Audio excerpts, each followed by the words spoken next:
Today, the talk that we're going to do and kind of the exercise that we're going to go through is all around building a chatbot and sort of improving a chatbot using evaluation-driven development. So first off, just a little quick intro. For anyone I haven't met yet, my name's John. I'm leading up our DevRel team here at Arise. And so part of the role that I'm in is that we get to do a lot of like talking, these sorts of meetups, these events. We'll always talk about things like evaluation-driven development. But what I was realizing recently, I was having a chat with some of the folks on our team, is that we talk about this a lot, but we don't really show as much of it. We show pieces of it as we go through.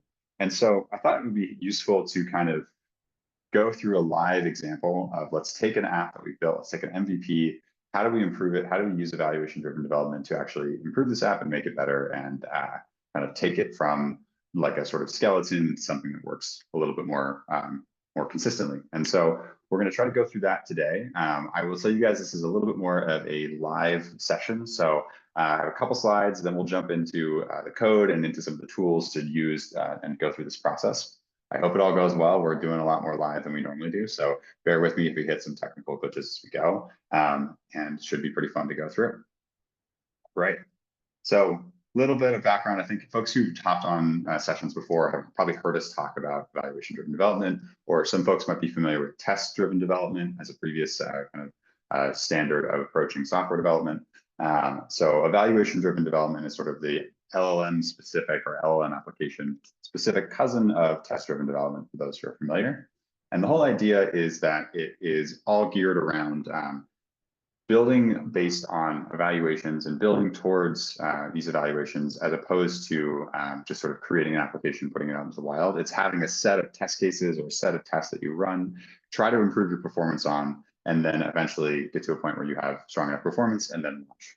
So within the scope of evaluation-driven development, we talk about this sort of cycle that you can go through where you'll trace an application, you'll sort of work on it in development, you'll run some experimentation on it, you'll test against test cases, kind of build up the performance of your app, and then you'll launch the app. And then when you're in production, you'll monitor in production.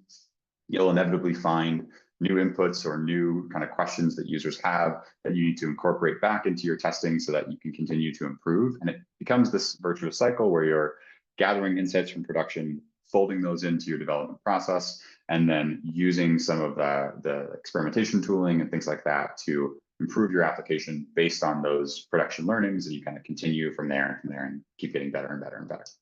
And so that's the idea, is you kind of moving between development and production. You're basing your development on tests, and you're basing it off these different techniques, and you'll basically over time start to improve your application in a more scalable way.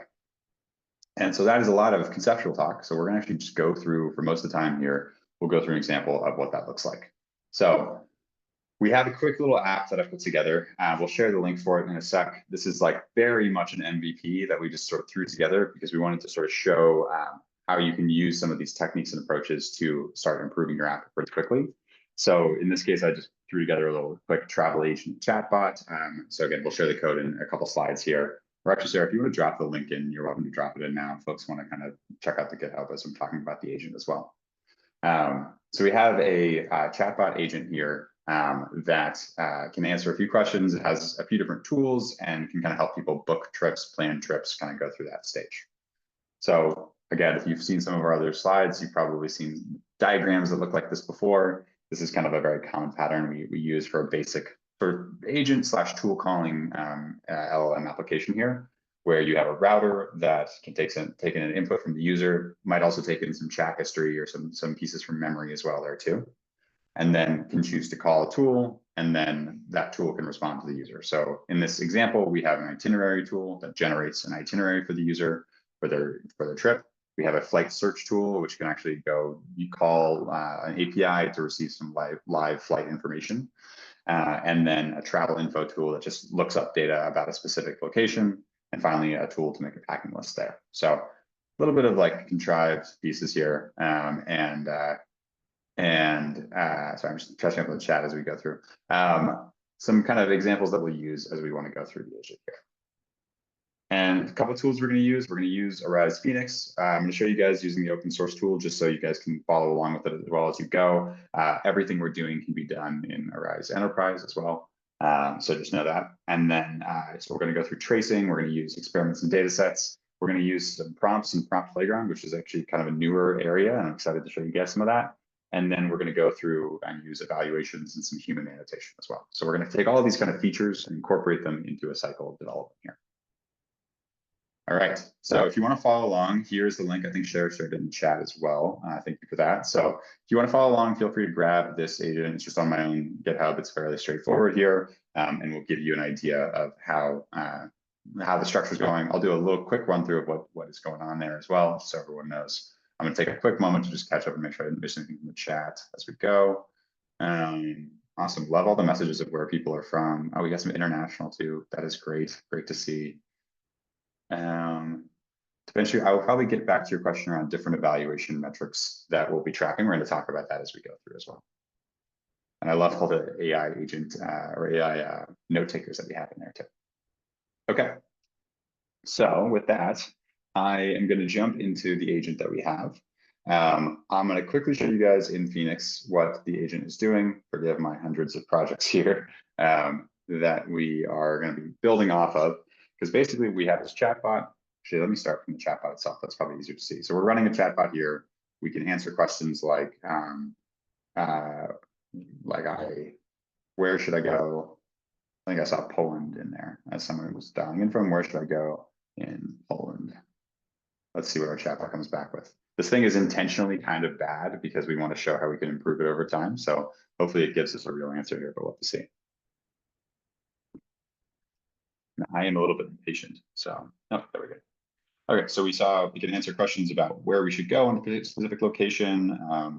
Maybe I'll clear the conversation here and just say, hey, I want to fly to Spain from SFO on 310. We'll see if our flight lookup tool looks.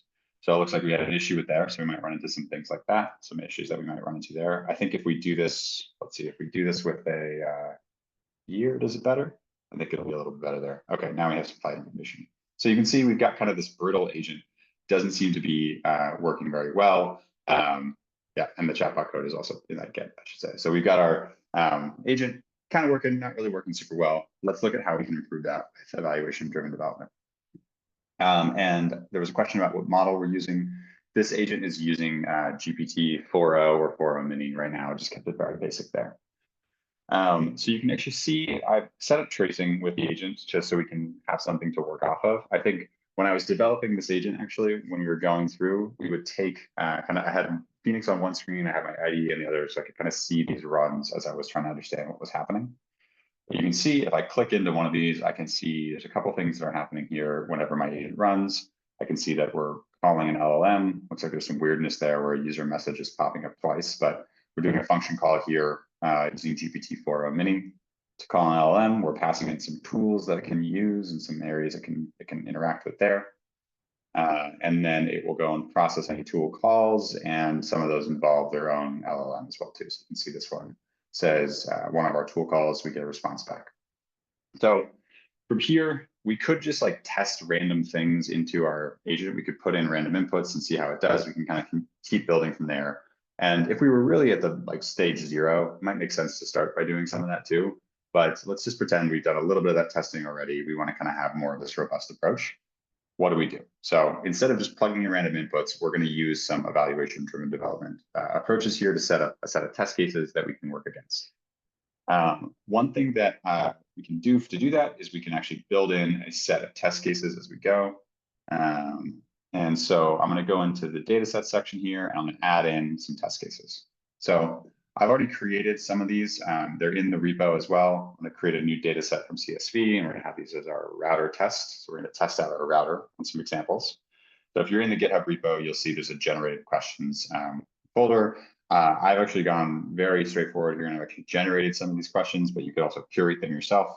I'll show how you can start from a generated set and then further curate them as you go.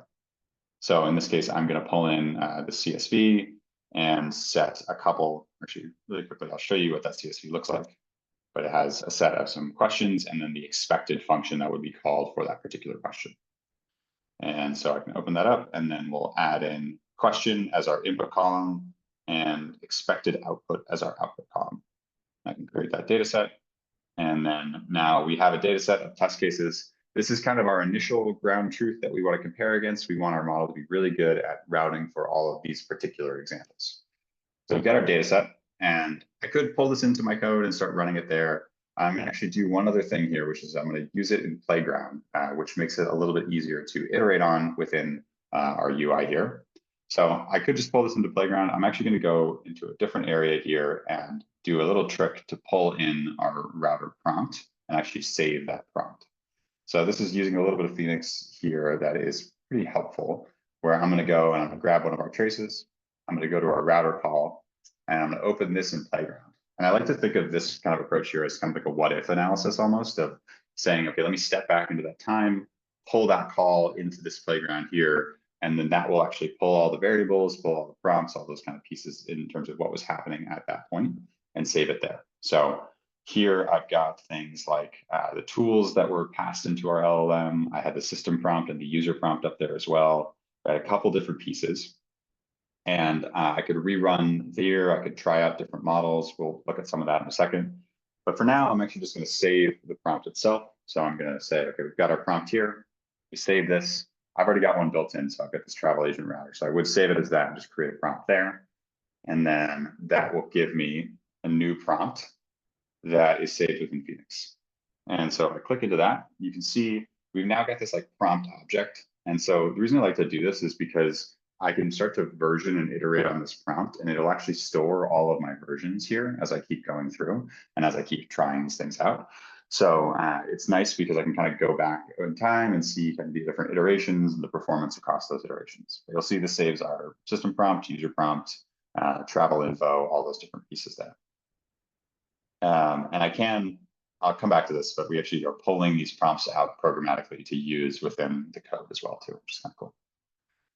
Okay, so now we've got a data set and we've got a prompt. Let's see how we use those to set up this test. So I've gone back to my router here, and I'm going to pull that into that same Playground, and I'm going to pull in our prompt, which is travel agent router, and awesome. And so now here, basically, if I just run this as is, what's going to happen is it's going to take our set of inputs, run them through this prompt and the setup, and you'll see it has all the tools, it has all those different pieces that we were looking at before, and then it's going to give us outputs for those. So I can start to see these here, and so some of them look like they're correct. This is our reference output, and then our actual output we're getting. You can start to see there's a few of these cases where my ground truth is saying, okay, you should have called this function, but actually what is coming back is something different, because it looks like it's because we're missing some parameters maybe there. So in this case, we can kind of look through these and see them in detail. I could also just jump into this view experiment section to kind of see this in a little bit more detail with all of the messages and things. And so I can see that maybe some of these cases, actually my response back to my model is actually better than what I'm thinking. Because if I look at this, it says I'm planning to travel from March 5th to 12th. What things should I pack? I mean, we kind of need a destination there to know what to pack in that packing list. So in this case, I might actually start by just updating some of my examples. So I'm going to go back to my data set. I'm actually just going to edit this first example. And I'll just edit this to say, okay, let's say instead of creating a packing list, we want to say this is no tool call instead. And I can save that. And now that's our expected output instead. And so we kind of audit this from there. And then what I can do is I can take that experiment that I ran. And the idea is like, I've tried this with the first iteration of my prompt. I might actually want to just, while we're here, let me just try it with one other iteration too, so we can have that side by side. So let me pull in my router. I could change certain parts of this up here. I could maybe say, let's do a tool called auto. So we're going to set auto for which tool it should call. I could even modify some of these pieces. I think I'm okay for now on those. I'll leave those alone. But maybe what I'll do is I'll just add a comparison here for Anthropic. I need to pick a model too. Let's just see how Cloud Haiku does as well. And I think I need this tool choice to be, I think auto works. Let's see. So I'm going to do a couple iterations, a couple variations. I can basically try out a lot of different versions as I want to improve this. And then once these come through, then we will go and we'll evaluate those results and see from there. So I see a bunch of questions. I'm gonna take a quick pause and run back through some questions here. Okay, so there's a question about this Ask AI button. This is just a feature that we have that does some support in the platform for you. It's not actually powered by Arise. It's powered by a tool called Run LLM, which is a great tool that we've been using for a little while. And then there's a question about how do we make sure that the generated ground truth is accurate?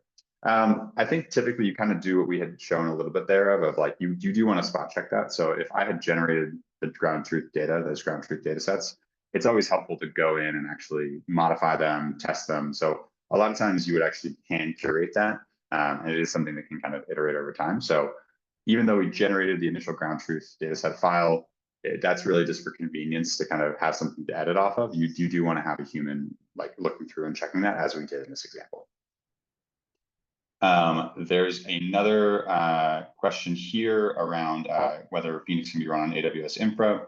Depends you, yes, it can. There's a section in our deployment docs on that we can shoot out to you later as well. And then there's a question if we'll share the recording. We will share the recording. We'll definitely do that. And then there's, does this implementation cache recent data? For example, if I search for something and later input a similar query, does it leverage cache results? So that's a great question. You will leverage some cache results in the same way that it'll basically rely on like OpenAI or Anthropic caching there. So we won't cache results as part of the prompt playground itself, but it'll happen within the sort of prompt caching of Anthropic or OpenAI there.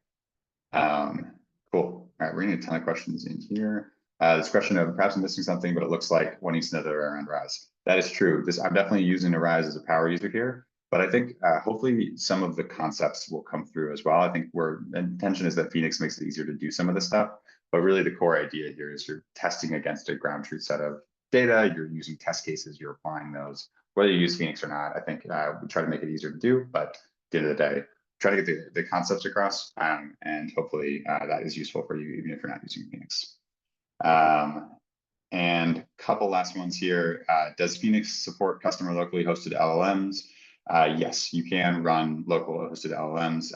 You have to be self-hosting Phoenix. You have to be running it locally right now, but you can access LLMs through Olama or anything like that as well too. It's an option that you can select up in there. And there is a question of if the tool is open source. Yes, it is indeed open source. All right, sorry, that was a longer pause than I intended, but I want to make sure I'm answering questions as we go because we're covering a lot of ground in a pretty short period of time. Okay, so now getting back to it, what we've seen is that we've gotten some different results back from each of these providers. Again, to kind of make this more conceptual, really the idea here is we're trialing a couple different prompts or models against our ground truth data and seeing how those perform here.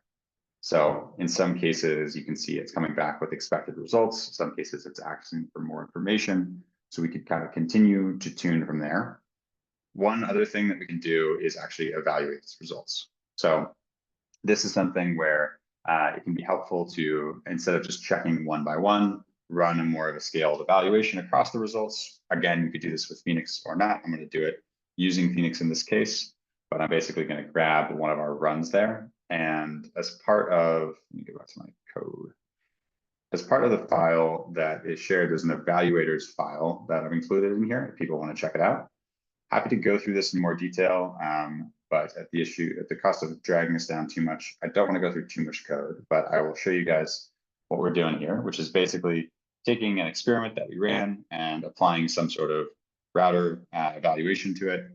All that's actually happening here, if you look at the code, is we're comparing the ground truth data to what we got back from our application. So I can go ahead and run that.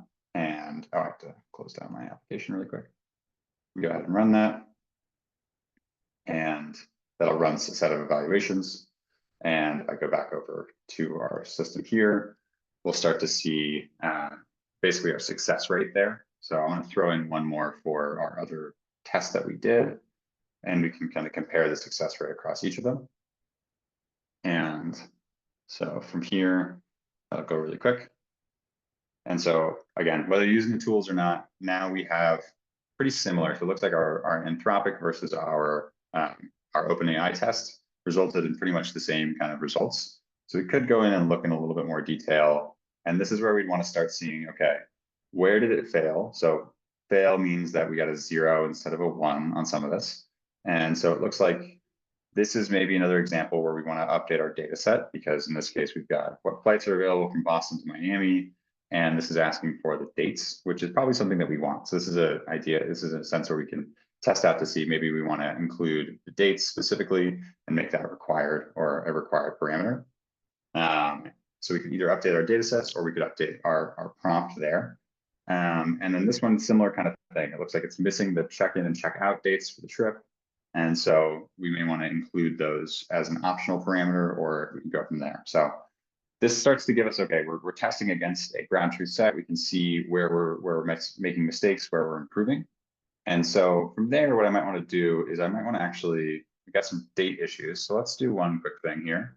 We'll bring our data set back in and we'll play with it one more time. We'll load in our prompt.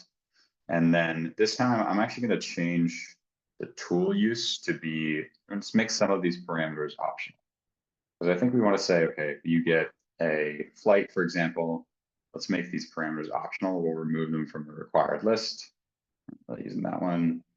And let's take out these from here as well, and the packing list. So now, if we make those a little bit more optional, let's see if we run that through. Let's save our updates there. We'll update our prompt, run that through, and we can see what we get back from there. So here's where we're basically, this is kind of the cycle that you can go through for a little while here. Is like, let's make some updates, let's test out some different things, let's see what results or responses that we get back. And then I don't really want to read through all these, so I'm going to go view my experiment and just apply this evaluator to it. So I'll just make that a little bit quicker. And then this is kind of a cycle that I can go through for a while to keep improving my application, keep making it a little bit stronger across my data set. And hopefully here I've improved a bit by making those changes. Looks like we're pretty similar actually in this case. But I can kind of keep testing this and keep improving this and going from there. And I could also apply the same logic here. We're testing the router and we're testing it against ground truth. I could also, there's another file in that directory that's going through more of how you would use like parameter extraction or some other evaluations. But ideally, you could kind of iterate through this process, and you'll see as we update our prompt too, one thing that's happened is I've gotten new versions of it. So you can see actually the version history as I've been updating it over the past day and testing it out and trying different pieces. And maybe I can say, okay, I'm going to tag this and say this is now my production prompt, let's say, instead of staging. So I can change that there. And now this is my production prompt that I'm going to use. We'll make this old one my staging one. So I can say, okay, this prompt is now ready to go be used. And one thing I hinted at before is that one of the nice things here is I've actually connected the application up to pull from Phoenix to actually grab that prompt. So I'm actually retrieving the prompts from Phoenix. So the nice thing about this is that now I can basically edit and modify my prompt as I go through Phoenix, and I can kind of use the UI, I can use the playground, all those different pieces as I go through. And then once I land on something I like, all I have to do is tag that, and then it gets pulled into my application, and I can kind of not have to worry about changing my code or modifying things from there. I can give myself this nice UI to work with. Cool. All right. That was a lot of information there. We're gonna shift gears and go through into using what we do in production. So basically saying, okay, we tested out, we improved our prompts, we iterated on those using our data sets, using experiments. Now let me go and move this into production, and we'll see what happens when we go over there. I'll take a quick pause though. I think there's a couple other questions. There's a question about whether the data set is synthetically generated using DSPy. This data set I did not synthetically generate using DSPy. I just generated it using, I think I used Claude 3.7, I want to say, and then have made some of my own edits to it. I think when you're really getting started, it can help to just give yourself a generated data set to work off of, but it is really pretty critical that you go through there and audit and kind of make sure that the ground truth really is ground truth. You don't need a ton of examples, so it's not that it doesn't take super long to do, but it's something that's very useful to go through. But good question there. All right, so now cast your minds forward. We're going to switch over to production, and now say we've taken our app, we've decided it's good enough on our evaluators, and we can launch it into production here. And so we're still going to continue tracing it. And now what I've done is I've actually, just before this, I've simulated some harder questions on our application to see, can it handle some of these harder questions? And one thing that I'm actually going to do really quick in the background here is or let me come back to that in a second. So we've got our harder questions. These are all our applications that are running live. You can actually see, hey, there's some errors here. There was an issue that we ran into before of this cannot search for flights in the past. So there might be some things we changed there. So I only have 12 traces here, but again, if you had this in production, you have way, way more. So it's not really scalable for me to like look through all of these on our production traces. I'm gonna have to go and do some kind of way of whittling this down. So one way that I can do that is I can actually go and same in that evaluators file, kind of bouncing back to the code over here for a second. I have a method in here, which I'll walk through for you guys now. I'm just gonna run that so it goes in the background. I'm basically using an LLM as a judge right here to do kind of a high level evaluation of my application. Now, this is not very scientific in this case. I think usually you want to have your LLM as a judge be itself tuned and improved, and that's a whole other topic for maybe another session that we can go into. But I'm kind of just using it to gut check some responses and basically say, hey, does the output answer the user's question? Part of the reason I'm doing this is because I know some of the cases are errors and things like that. So they're very obvious in this case of when something's gone wrong. But now if I pop back over here, we've now added in these correct and incorrect labels. So what I could do is this gives me a way to kind of streamline my process and just review the ones that are incorrect. So we'll say, let me just see all the incorrect labels. And now I can kind of start to pop these open and see what is going on here, what's causing an issue. So we see this error here of searching flights, outbound data cannot be in the past. So if I look at that and I jump into this and sort of start to see what's going on here, my LLM is generating a question. So the user's input, which is I'm looking to fly from Los Angeles to Paris in the first week of June. So first week of June is the date there. And then it's deciding to go with June 24th. So it looks like my model in this case is confused that on what year it is. So I might, in this case, want to go and just update my prompt. So I could do that in the UI here. I could do that elsewhere, but maybe I want to just edit this and add something in here to say, it's a weird setup, add something in here to say the current year is 2025. And then maybe I just save that and then update my prompt. That'll get pulled in automatically and we could rerun those examples there. We could retest those pieces. I could even actually go and test over my data set of examples if I can pull from that. Anyway, come back to that. So that's one piece that we find there. We might want to continue looking for other incorrect answers, other areas that we want to dive into. Let's look at incorrect. And so now incorrect, we are seeing, okay, what's going on with this one? It's a little hard to immediately tell why this is incorrect. So I'm going to look at the example that's been and the explanation that has been provided with this label. So in this case, it is not addressing specific parts of the user's question, which is eco-friendly tours and accommodations.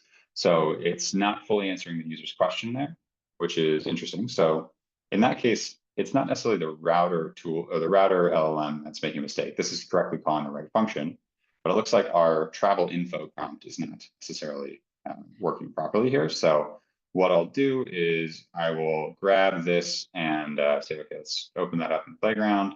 I think we're using our travel info prompt here. And I'm just going to say, make sure you fully answer the user's question, and don't miss any particular requests. Let's just make that change for here. And I can save that, and we'll save that, update it there. And now really what we could do is we could save this and we could test that again against some ground truth data before we just make the changes into production. So we'd actually pull that information in, test it on our ground truth data, and then we could actually, once we decide that we like that update, we can go to our prompt and we can maybe tag it for production. And I can say, okay, this is a good one. I like this version. I'm going to tag that for production so it gets used as our production prompt. And so in that case, now we have come to a prompt that we like. Say we've actually deployed those changes. What I'll do here is I'm going to actually rerun, hopefully this works. This is going to be the most live part of this, but I'm going to clear the data on this trace here so we can rerun some examples. We'll pretend some time has passed there. And I'm going to go to my run hard questions and just run those. And that'll take a minute, so I'm going to jump in and answer a couple of questions here as we go, because I see some popping up. Where do you add the ground truth? So for where we had the ground truth, that was something that we had uploaded as a data set. So it's something where we had created a CSV or we created a set of examples. I then uploaded that from CSV into here and then added those here. I could also do this from Python or from wherever else to add in data set of ground truth, but it's basically just a CSV that we've uploaded into the platform that we then use as our test cases. There's a question, what tools are used to generate synthetic ground truth data set? So in that case, we just used a base model to generate a data set. And then again, the key part of this is that once you've generated it, you do have to, if you're going to use that, you have to kind of go through yourself. I just used it as a little bit of a shortcut to get us going. And then in reality, you might want to hand curate those examples. Okay, what if you need the LLM to use more than one tool to answer a user's question? So that is something that actually happens in some of these cases. It's a great question. And so in that case, it should come back with multiple tool calls. And so I think in our playground now, we actually don't show the multiple tool calls. So that would be one update that we could make into the playground. But that is something that does happen in the code in practice, and we've seen it for some examples. Yeah. There's a question saying, hey, would have been great to understand the architecture of the chatbot to understand how the tool is useful in this case. Good call out. I think we can maybe jump back to that in the final piece here, because we had a little bit of an architecture diagram at the beginning, but I think that we necessarily didn't get into too much of the detail of how the chatbot itself was structured. So we'll come back to that and we'll jump more into that in detail. It's a great question though. And then there was a question of, do you support text to image models? So we do support images within the platform. We can trace those. We can use those. I would say that I don't think we support them within the playground itself right now. So that's something we wouldn't necessarily have right now. All right. So how are we doing on our questions over here? I think this is ticking through them. We can start to see, this is our simulated production data coming through. I stuck it in the wrong project, didn't I? I did. All right, well, we can still use some of that. So in this case, it's coming into our travel agent here. And there's a question of if we have a link to the playground. Yeah, so you can access it through Phoenix here. There's a basic link. Sarah, I might actually ask if you don't mind dropping that in there, just a sign up link for Playground or for Phoenix, which is going to be part of Playground there. Thank you for that. All right. Okay, so now we've gotten some of our questions answered in here. I think that's our last question. So let's just see if that's done over here. Okay, looks like it's done. So we're gonna go evaluate those. So we add in our labels and we'll see how we did and how we improved. All right. Yeah, that's gonna cause some pieces there. So sent it to the wrong project. All right. That's fine. I knew something was gonna get messed up if we go there live. So here's what we'll do. We'll just change that really quick, change that really quick, and we're gonna run our hard questions. I did promise we might run into some live troubles as we go, so I was not lying there. Cool. And I think maybe while that's running, there was a good question around the architecture of the chatbot. So maybe we'll take a couple minutes to dive into how the chatbot itself is structured in a little bit more detail, if folks are curious about that part, to kind of contextualize how this piece is set up. Maybe in the video, we can edit this to be a slightly different order if we want to. So here's the very base architecture of the chatbot that we looked at the beginning. So we have a router that is taking in an input and potentially chat history, and then is calling one of 4 tools there. So that's kind of the base structure that we have. I'll show a little bit of the code here. I don't want to go too deep into this because I think we could kind of sidetrack ourselves a bit. But basically what's happened here in the code is we have what we call this travel agent bot, which essentially is just taking an input from a user here. This is a piece right here, and saying, hey, we'll take that input. We're going to have a history of messages. We'll add to that history of messages with the input. And then we're going to call a get OpenAI response message to get a response there. That's going on right up here. So that OpenAI response call will basically take our prompt from Phoenix. It will go through, it'll format that prompt, and then it will create a list of messages with the history and everything like that. And then we'll go and call OpenAI, kind of get a response back there and append that to our messages. And then if there's any tool calls, then we're going to have the chatbot go and handle those tool calls. So we have this process tool calls, which just loops through each tool call and processes that message within here. So there's a separate file of tools. Most of these are just they themselves calls to LLMs. There's some flight search pieces and some other things in the tools. So those are each their own kind of discrete method that can get called. And then once they complete, their output just goes back to our main function here. and that will come into the final kind of response back to the user there. So pretty straightforward setup in how the agent is going to work there. So hopefully that gives a little bit more understanding of like what's going on under the hood and the pieces that we're tweaking. All right. And now I think we're almost back to done with our questions there. Our harder questions, I can see, let's see, those popping into our live agent. So yeah, I think we're on our last one there, and we'll just show this last piece here as we go. All right. See a couple questions here. Yeah, there's one piece of, in general, QA engineers don't have much coding experience, so this is a helpful thing for them. So yeah, what do you suggest for web applications QA to transform as an LLM-powered applications QA engineer? So great question. First off, thank you for highlighting that. I think this is one of the things that's helpful is that you can actually go through and you can have somebody who's not in the code themselves, who is actually basically like using these and improving prompts. I think QA engineers would be a one kind of profile for that. I think PMs is another one that we see a lot of times, is PMs can actually tweak prompts and things like that as they go through. In terms of web applications to transform as an LLM powered QA app engineer, I think observability platforms in general, whether it's Arise or Phoenix or one of those other platform as well, those are always going to be very useful. I think there's an element of human annotation platforms and labeling platforms that could be helpful there too. Cool. And then I see there's one more question. I'll come back to that one in a second as we go through. So I think this is now completed. So let me go to my evaluators and let's try this one more time here. And we'll have that evaluator run. Awesome, there we go. Okay. So now we've made our updates to our prompt. We've tweaked some things there. And now we do get a slightly better response here. So if I go back to our QA labels, let's look at our incorrect answers. Okay, it looks like we still ran into this case in one case here. Let's make sure that, yeah, this is how you can see this example does have our updated prompt. The current year is 2025, but unfortunately, it looks like in this case, it looks like the users just asked for a date in the past. This one actually looks like we did okay here and our prompt is functioning correctly. We might just need some error checking that we want to add in from there. And then in some other cases, we got some errors that we go to from there. But we could basically kind of continue this process of, hey, let's take some examples here, let's curate them. We could even create our own data set in this example and say, okay, let's pull in our data set of failed production runs, and we could use this to test against as well as we go through. So we could kind of use that approach and say, now let's go to that data set. Let's pull that into our prompt playground and continue playing with that there. And so at this point, I think you guys have seen a few of these different approaches that we can use, so we can kind of continue playing with those tools.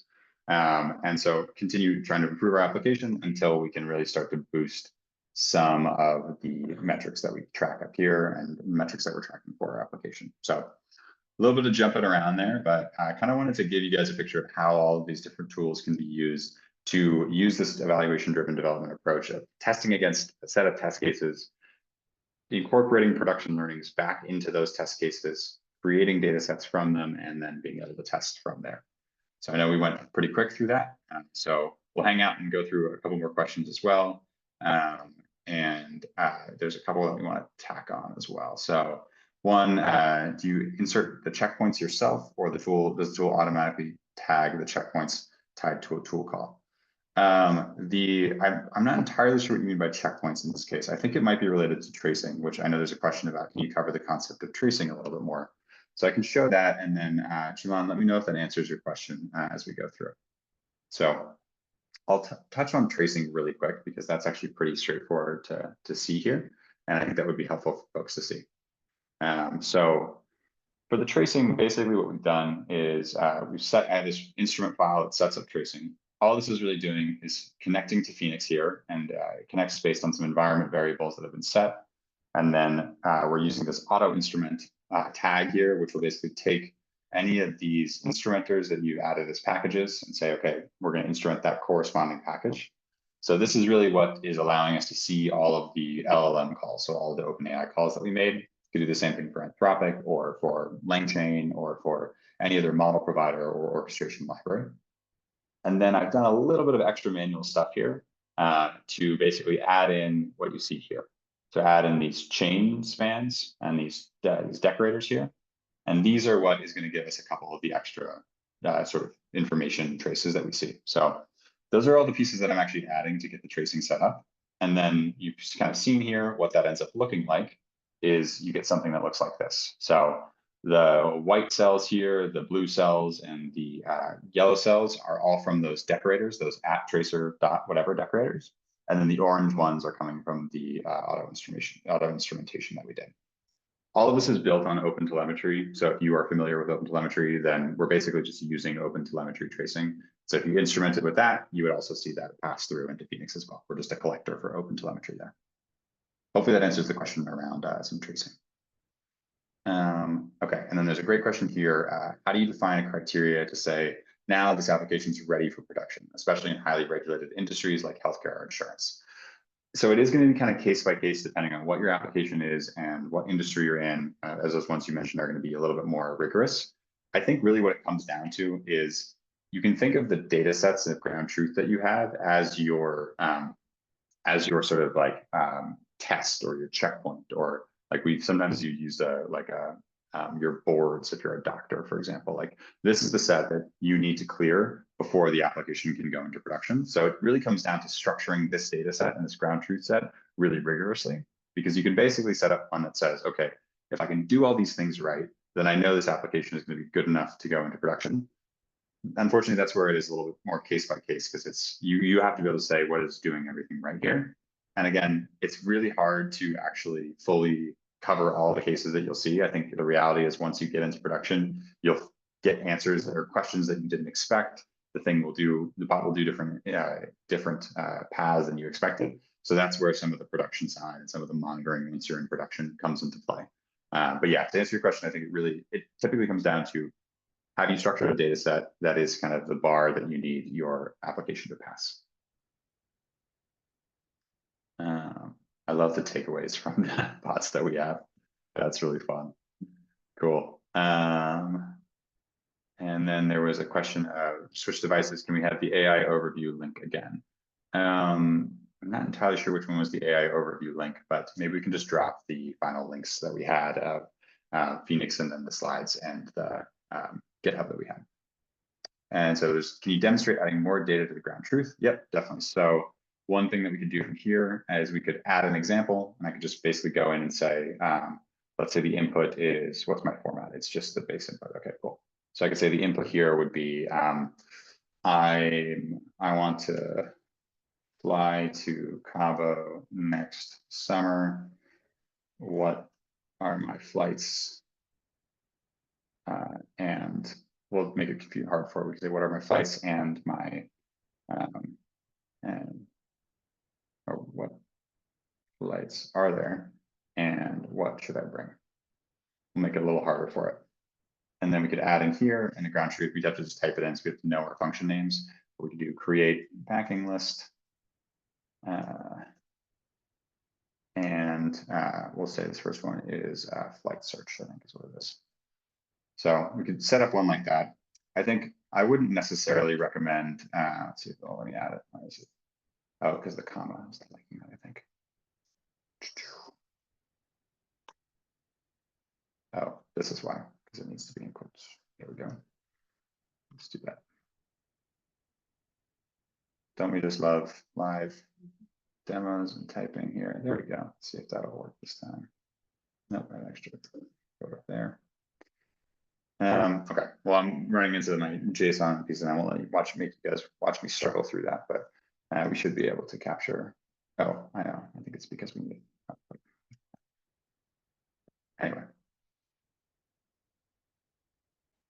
So I will say, like, you can add in examples through this method here, but I think I often find it's nice if you're in the platform already and you don't want to leave the platform to add an example like that. I think the part that I can struggle with sometimes is I find it easier to just actually upload a CSV, kind of use that approach to add in the data as well. So that is kind of how you could mess with it from there. We didn't really cover annotations, but I think we're already running a little bit short on time. So I'll leave that one for a future session. couple last questions to tackle here is, can we export these logs or use Datadog as a backend for the storage of traces? You can export the logs. There is a couple different ways to do that. You can either, there's an API connection here where you can actually export data, you can export spans, you can also query spans themselves directly and traces as well. So there's a couple API endpoints you can use for that. You can also export data sets as well as spans themselves. So there's a couple different ways you can do that. And there's a question, I would definitely welcome another session specifically to look at how the tool supports setting up examples. That's pretty nimble. So yeah, maybe we can have a future webinar here that's a little bit more focused towards specifically looking at setting up examples and ground truth and things like that. I think if folks are interested in that, then feel free to drop it in the chat or just do a thumbs up as well too. I think that could be a good follow on. And then last piece here is there's a question of what's the recommended way of deploying Phoenix in our own AWS environment. There is a guide that we have on that in the deployment section of our docs. So I guess I'll really quickly flash that up for you. But in the self-hosting section of our docs, I think we have a Kubernetes guide, which is generally how we'd recommend deploying on AWS. So there's a couple different approaches that you can use from there. So this is kind of, we have a manifest that you can work off of. And then there's always some questions or things that come up from that. Feel free to let us know and jump into our community Slack as well. We can always answer those questions as we go through. Cool. I ripped through some questions right at the end. I know we're a couple minutes over, so I'm just going to do a little bit last wrap on a couple slides here to let you guys know what is upcoming. For the folks who stuck around to the end here, one nice thing is that we are doing our Arise Observe conference coming up in a few months. And so we do have a community discount code. So if you're interested in attending, then grab the QR code on here. Again, we'll send out the slides, and then there's also a promo code you can use. So this will give you a cheaper ticket to join for Observe. Observe was great for those who joined last year. We had some amazing speakers. We had 3 different tracks across building, innovating, and more of a research track. And so it should be even better this year. So we're looking forward to doing that. That comes up in June. And finally, I'll just leave you with a thank you. Thanks for everyone who stuck around. We had a bunch of people on. Thanks for the questions, and thanks for kind of indulging us as we try to do a little bit more of a live kind of working session as opposed to some of the more polished presentations we do. Hopefully this was useful for you guys. I think we'll try to pepper these in every so often when we do our sessions and just make it very clear when we're doing one of these build sessions. So hopefully this was useful for you all, and appreciate all of the questions and attention that you have here. So thanks everyone, and have a great rest of your week.